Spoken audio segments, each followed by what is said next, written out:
पिछले एपिसोड में हमने देखा था कि गांव का जो लीडर था वो दा फेंग प्रिंसेस और बाकी के साथ गद्दारी कर रहा था। उसने दुश्मनों को अपने साथ शामिल कर लिया होता है जो सभी प्रिंसेस और बाकियों की जान लेने के लिए पहुंच चुके थे। दुश्मनों में एक बंदा भी था तियानलोंग नाम का जो बहुत ज्यादा खतरनाक था और उसने पूरा मेन गेट को कवर कर लिया होता है। तो दा फेंग अपनी पावर का इस्तेमाल करते हुए खुद को बड़ा करता है और पहाड़ को तोड़कर वो वहां से भागने लग गया था ताकि प्रिंसेस और बाकियों को वो बचा सके। इसके बारे में जब तियानलोंग और बाकियों को पता चलता है तो वो पूरी जान लगाकर दा फेंग के पीछे पड़ जाते हैं ताकि कैसे भी करके वो उसको पकड़ने के बाद की जान ले लें। वो दा फेंग को बस मरा हुआ देखना चाह रहे थे। जो सीन के बाद ये एपिसोड यहाँ पर शुरू होता है। तो इस एपिसोड की शुरुआत में हेवनली चिकन दा फेंग के पास छोटा होकर आ चुका था। तो दा फेंग जल्दी से उस हेवनली चिकन को प्रिंसेस को दिखाता है। उसको देखकर प्रिंसेस खुश हो जाती है कि अरे वाह, ये तो बड़ा सा प्यारा और काफी क्यूट है, ये तुम्हें कहाँ से मिला। इसकी पावर देखकर ऐसा पता चल रहा है ना कि ये पैदा ही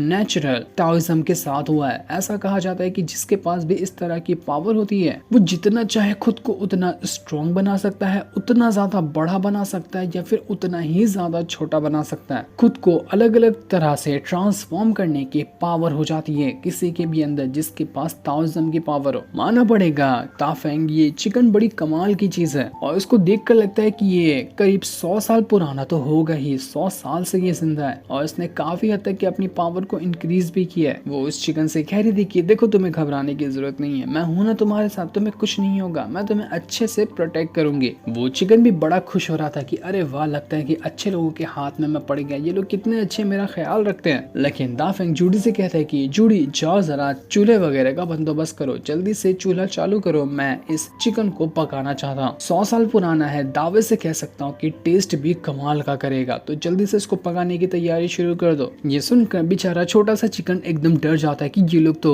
आदम खोर निकले, ये मुझे ही पकड़कर खाने वाले हैं। तो वो जल्दी से वहां से भाग जाता है कि जान बची तो लाखों पाए, वरना ये लोग मुझे खा जाते। दा फेंग काफी ज्यादा गुस्सा हो गया था कि भाग गया ये चिकन का बच्चा, दोबारा देखा ना तो पक्का पका कर खा जाऊंगा इसको। इसके बाद रात को वापस से प्रिंसेस की जो बीमारी थी वो उसके ऊपर अटैक करने वाली होती है। तो दा फेंग भी वहां पर रेडी हो जाता है ताकि अपनी पावर को कल्टीवेट कर सके। इस वजह से वो बीमारी प्रिंसेस का कुछ नहीं कर पाएगी। प्रिंसेस कई सारे स्पिरिचुअल स्टोन लाई हुई थी तो वो सभी स्टोन दा फेंग को देते हुए कहती है कि ये लो दा फेंग, इसका इस्तेमाल करते हुए अपनी कल्टीवेशन करो और कल्टीवेशन का आराम मेरे अंदर बस ट्रांसफर करते जाना, इससे तुम्हें भी फायदा होगा और मुझे भी फायदा होने वाला है। तो दा फेंग, क्या तुम यहाँ पर कल्टीवेशन करने के लिए रेडी हो? जिस पर दा फेंग कहता है कि हाँ बिल्कुल, मैं रेडी हूँ ना, आप भी तैयार हो जाओ, मैं यहाँ पर कल्टीवेशन को स्टार्ट कर रहा हूँ। इसके बाद दा फेंग वहाँ पर अपना कल्टीवेशन करना शुरू कर देता है। उसके अंदर से काफी ज्यादा ऑरा बाहर निकल रहा था, जो सभी ऑरा वो स्पिरिचुअल स्टोन का होता है। जैसे जैसे दा फेंग की कल्टीवेशन इंक्रीज हो रही थी उसका ऑरा और ज्यादा तेज होने लग जाता है और वो ऑरा सीधा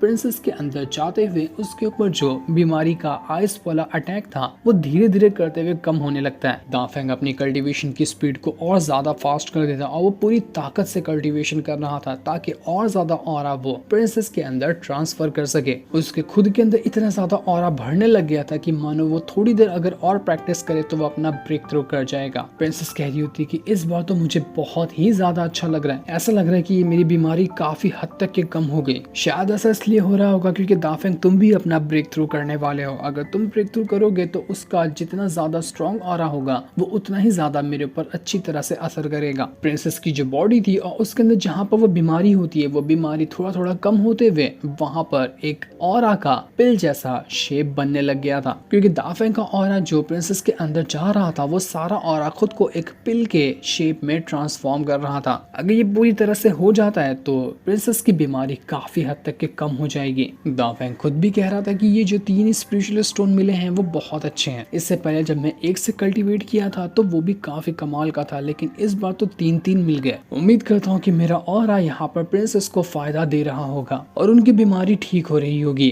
यहाँ पर जूडी जो थी वो झांक झांक कर देख रही होती है अंदर कि दा फेंग क्या कर रहा है, कहीं वो प्रिंसेस के ज्यादा क्लोज तो आकर नहीं बैठा हुआ ना, हल्का भी क्लोज होगा तो थप्पड़ ही थप्पड़ मारूंगी इसको। लेकिन वो सिपाही जूडी से कहती है कि देखो, ज्यादा झांकने की जरूरत नहीं है, वरना तुम दा फेंग को थप्पड़ क्या मारोगे, उल्टा तुमसे प्रिंसेस नाराज हो जाएगी, क्योंकि प्रिंसेस को पता है कि कौन उनके लिए अच्छा इंसान है और कौन उनके लिए बुरा है। वो दा फेंग पे भरोसा करती है, तभी उन्होंने उसको अपने इतने ज्यादा करीब आने दिए। तुम उंगली करोगी तो तुम यहाँ पर प्रिंसेस को गुस्सा दिला दोगी। लेकिन जूडी कहती है कि देखो कुछ भी क्यों ना हो जाए, दुनिया इधर की उधर क्यों ना हो जाए, लेकिन मुझे दाफेंग पे भरोसा नहीं होगा। वो एक नंबर का ठरकी आदमी है, मेरा 2-4 थप्पड़ पड़ेगा ना तो वो अपने आप एकदम शरीफ बंदा बन जाएगा। तो वहीं दाफेंग जब इतनी ज्यादा कल्टीवेशन कर रहा था तो उसकी पूरी बॉडी के अंदर क्रैक्स पड़ने लग जाते हैं। उसको बहुत ज्यादा तकलीफ हो रही थी, लेकिन वो अपनी सारी तकलीफ को बर्दाश्त कर रहा था, क्योंकि ये आखिरी स्टेप है ब्रेक थ्रू करने का। थोड़ी देर अगर तकलीफ बर्दाश्त कर ले वो तो वो अपना ब्रेक थ्रू कर जाएगा। जूडी भी देखकर कहती है कि बाप रे ये कितनी अजीब आवाज है, इस दाफेंग के कल्टीवेशन से तो बहुत ही मिस्टीरियस आवाज आ रही है, मानो कि ये अपना ब्रेक थ्रू करने वाला हो। और जैसा सभी लोगों ने सोचा था वो चीज यहाँ पर हो भी जाती है। दाफेंग यहाँ अपना ब्रेक थ्रू कर जाता है, जिस वजह से वो भी अब मसल रेजोनेंस रेल्म के अंदर पहुंच चुका था, जिस रेल्म के ऊपर तियान लॉन्ग अभी भी है। उसको देखकर जनरल और बाकी डर गए थे कि ये तो Tian long muscle resonance realm का बंदा बहुत स्ट्रॉन्ग होता है। तो अब उसी रेल्म को यहाँ पर दाफेंग ने ब्रेक थ्रू कर लिया। अब तो तियान लॉन्ग भी उसके सामने क्यों ना आ जाए, दाफेंग उसको चुटकियों में हरा सकता है। जैसे ही दाफेंग का ब्रेक थ्रू हुआ था उसी के साथ साथ प्रिंसेस की हालत पे बहुत ज्यादा सुधार आ जाता है। उसकी बीमारी एकदम से कम हो चुकी थी। प्रिंसेस इतनी ज्यादा खुश होती है कि वो फट से जाती है और दाफेंग को गले लगा दी थी कि दाफेंग तुम्हारा बहुत बहुत शुक्रिया, तुम्हारी वजह से आज मुझे इतना अच्छा महसूस हो रहा है। दाफेंग खुद भी खुश था कि प्रिंसेस मुझे तो आपका शुक्रिया करना चाहिए कि आपकी वजह से मैं अपना ब्रेक थ्रू कर पाया, ये मेरे लिए बहुत अच्छी बात है। इसके बाद दाफेंग घोड़ा गाड़ी के ऊपर बैठकर बस प्रिंसेस के बारे में ही सोच रहा था कि वाह प्रिंसेस तो बहुत अच्छी लड़की है, जितनी ज्यादा वो सुंदर है उसका दिल भी उतना ही ज्यादा साफ है। ऐसी लड़की कहाँ ही जल्दी किसी को मिलती है। तभी वहां पर वो चिकन भी पहुंच जाता है, जिसको देखकर दाफेंग कह रहा था कि अबे तू फिर से आ गया, तू यहाँ पर अब यहाँ कौन सी मुसीबत लेकर आया हुआ है, इस बार आया ना तो पक्का तुझे खाए बगैर तो जाने नहीं दूंगा। वो जो चिकन था वो उसको कुछ बताने की कोशिश कर रहा था, पर दाफेंग समझ नहीं पाता। तभी वहां पर तियान लॉन्ग अपने पूरे सिपाहियों के साथ पहुंच चुका था, जो एकदम करीब होता है घोड़ा गाड़ी के। चिकन बेचारा यहीं पे दाफेंग को बताने के लिए आया था कि तियान लॉन्ग यहाँ पर आ रहा है तो तुम्हें सावधान रहना है, लेकिन दाफेंग तो उसकी बात को उल्टा समझते हुए कहता है कि चिकन गद्दार कहीं के, मुझे पता था कि तू ही यहाँ पर इन लोगों को यहाँ लेकर आया है, तू हमारी जान लेना चाहता है तो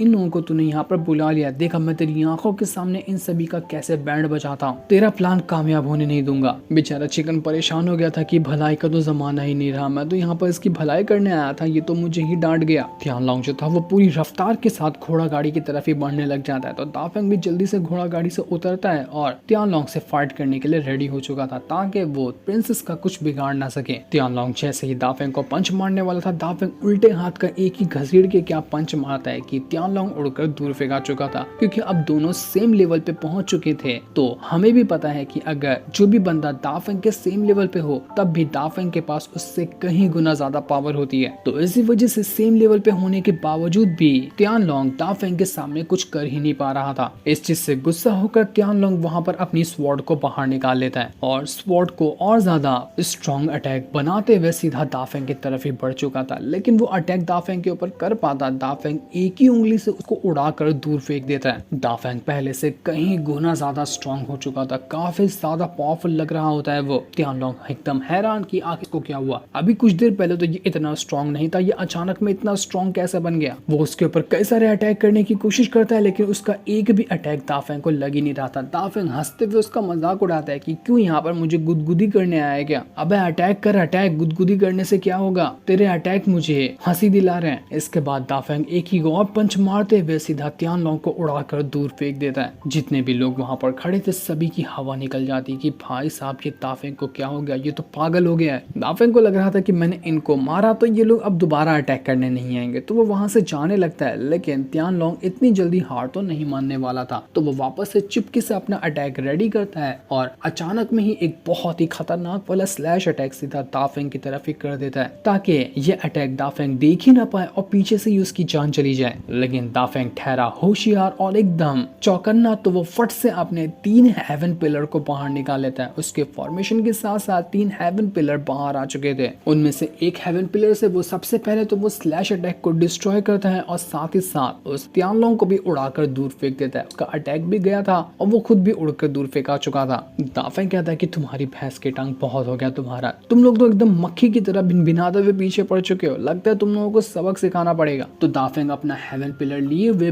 बहुत मारता है सभी को। वो ऐसा ऐसा अटैक कर रहा था कि जिससे पूरी जमीन वगैरह सब टूटने फूटने लग जाती है। पूरी जगह पर एकदम भूकंप आ चुका था। दाफेंग जायंट स्प्रिट क्रिएट करते हुए तियान लॉन्ग के सामने आकर खड़ा हो जाता है। तियान लॉन्ग उसके घुटने से भी नीचे था और दाफेंग पूरे गुस्से के साथ उसके सामने खड़ा था। तियानलोंग की हालत खराब हो जाती क्योंकि उसको उसकी मौत उसकी आंखों के सामने दिखाई दे रही थी। उसको लग रहा था कि ये दाफेंग मेरी जान ले लेगा, लेकिन मैं इतनी जल्दी तो नहीं मर सकता, मुझे कुछ ना कुछ करना पड़ेगा ताकि मैं अपनी जान बचा सकूं। उसको समझ नहीं आ रहा था कि वो करे तो करे क्या। दाफेंग एक घसीट के पंच सीधा तियानलोंग को मारने वाला होता है। तियानलोंग अपनी स्वॉर्ड की मदद से उसके अटैक को रोकता है, लेकिन कोई फायदा नहीं था। वो अटैक सीधा तियानलोंग को उड़ाकर पहाड़ के अंदर ही धंसा देता है। जितने भी लोग वहां मौजूद थे वो लोग कहते हैं कि नहीं, हमें नहीं लगता कि इसने अपने मसल रेजोनेंस रैम को ब्रेक थ्रू किया, ये उससे भी बहुत आगे। लेकिन ये इतनी जल्दी स्ट्रॉन्ग बना कैसे? हमें तो आधा भी घंटा नहीं हुआ था इसका पीछा करते हुए। थोड़ी देर पहले ये कमजोर था, थोड़ी देर में ये इतना पावरफुल कैसे हो गया? ये 16 साल का है, ये खुद बताता है कि इसकी उम्र 16 साल है, लेकिन दिखता है कि ये 16 साल का। ये तो 60 साल के बुढ़े को भी एक बार में मार कर खत्म कर दे, जिसने कल्टीवेशन में महारत हासिल की हो। ये मुझे नहीं लगता कि 16 साल का होगा, ये बहुत मिस्टीरियस बंदा है। दाफेंग कहता है कि थोड़ी सी और मेरी तारीफ करो, मुझे अंदर से एकदम खुशी महसूस हो रही है। ऐसे जो मेरा नाम सुनकर तुम लोग डर रहे हो ना, वाह क्या फीलिंग है, मजा ही आ गया, दिल खुश हो गया मेरा। इसके बाद वो जुकुन को ही कुल्हाड़ी छीन लेता है और उनके ऊपर ही अटैक करने के लिए रेडी था। सभी लोगों की हालत खराब हो जाती है तो वो लोग वहां से भागने लगते हैं। दाफेंग कहता है कि अबे ओए मोटे जुकुन, सुन तो, अपनी कुल्हाड़ी लेके नहीं जाएगा क्या? ये ले, अपनी कुल्हाड़ी भी तू साथ में लेके जा, ऐसा खाली हाथ क्यों मेरे से डर के भाग रहा है? तो दाफेंग पूरी ताकत से उसकी कुल्हाड़ी उसी की तरफ फेंक देता है। जो कुल्हाड़ी उसको लगकर जुकुन की हालत खराब कर देती है। वो उड़कर दूर फेंका चुका था। बचे हुए जितने भी लोग थे वो लोग भी यहाँ से अपनी जान बचाकर भागने लगते हैं। सभी को पता चल चुका था कि नहीं भाई, हम कुछ नहीं कर सकते, दाफेंग का यहाँ पर ये हमें मार डालेगा। अगर हम यहाँ पर 1 मिनट भी और रुके तो तियानलोंग जो था वो खुद भी अपनी जान बचाकर पूरी रफ्तार के साथ वहां से भाग जाता है कि जान बची तो लाखों पाए, जल्दी से भाग जाओ। जो सीन दिखाते ही ये एपिसोड यहीं पर एंड हो जाता है।